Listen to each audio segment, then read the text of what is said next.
Itu yang ngomong pasti suaminya bukan saya. Karena kalau saya yang mukul, meninggoy.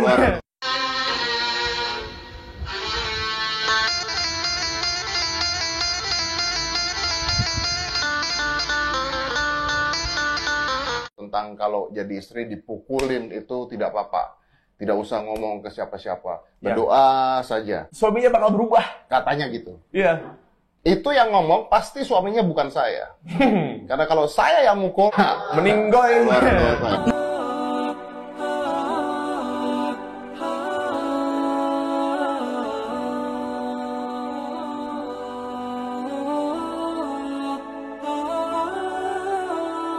Suami KDRT terhadap istri, apakah tetap harus ikhlas atau bagaimana?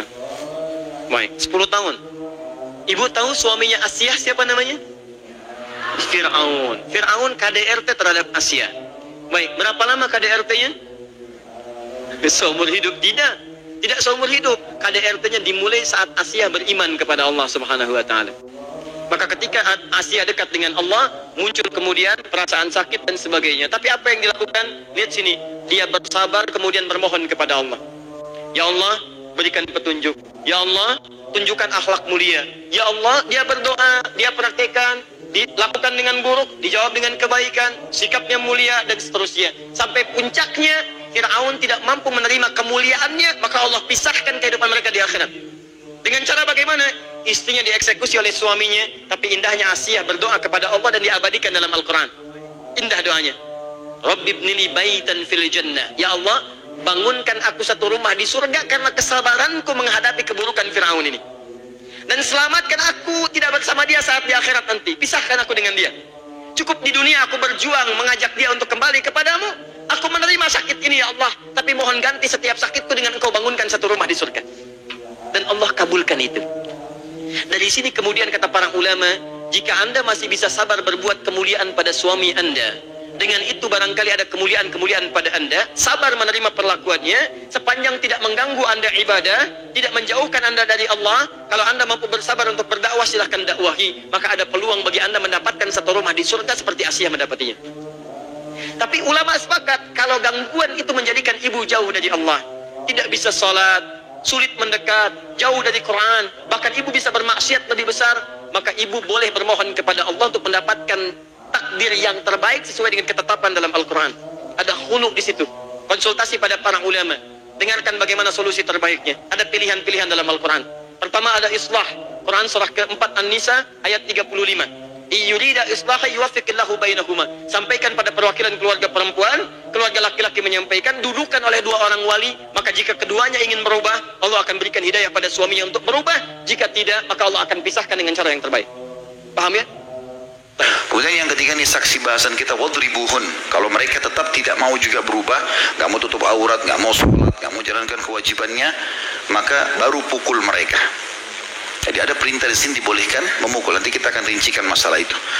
Lalu Allah mengatakan, kalau mereka sudah mematuhi kalian. Yang dimaksud mematuhi di sini adalah tahapan pertama.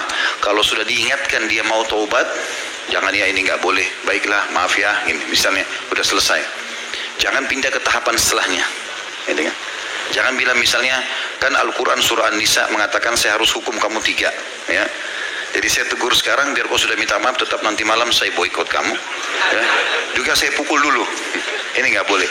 Harus memang, kalau diterima yang pertama, mau idhah peringatannya, sudah selesai.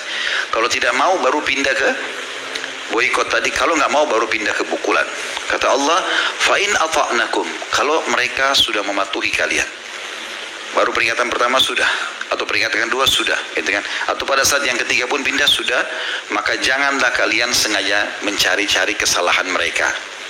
Sudah minta maaf sudah, rangkul saja selesai. Ya, kita buka lembaran baru. Allah mengatakan, Inna Allah kana aliyan kabira. Allah itu zat yang maha tinggi dan maha besar. Ayat ini tentu teman-teman sekalian dirincikan oleh para ulama. Bahwasanya ayat ini mengandung beberapa hal. Yang pertama, bolehnya memukul ya, istri yang nusyud.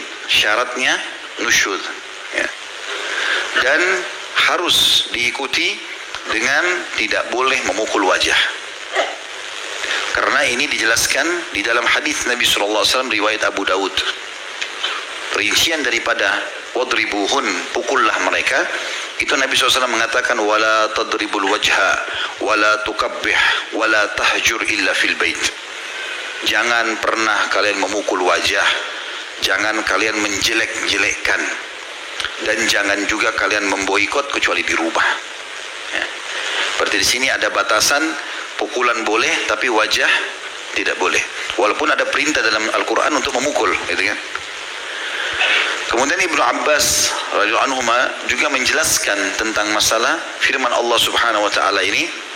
Beliau mengatakan, tahjurha fil madaji', engkau memboikot istrimu di ranjang, fa in akbalat, kalau dia meninggalkan kesalahannya, dia minta maaf, maafin saya ya, segala macam, ya sudah. Wa illa faqad adina Allahu laka an tadribaha darban ghairu mubarrah. Kalau dia tidak mau juga patuh, kau masih diizinkan oleh Tuhanmu untuk memukul istrimu, tapi ingat, pukulan yang tidak berbekas. Wala taksir laha azma, dan sama sekali kau tidak boleh memukulnya sampai mematahkan tulangnya. Ya, ini perkataan Ibnu Abbas diambil dari tafsir At-Tabari jilid 8 halaman 314. Juga tentunya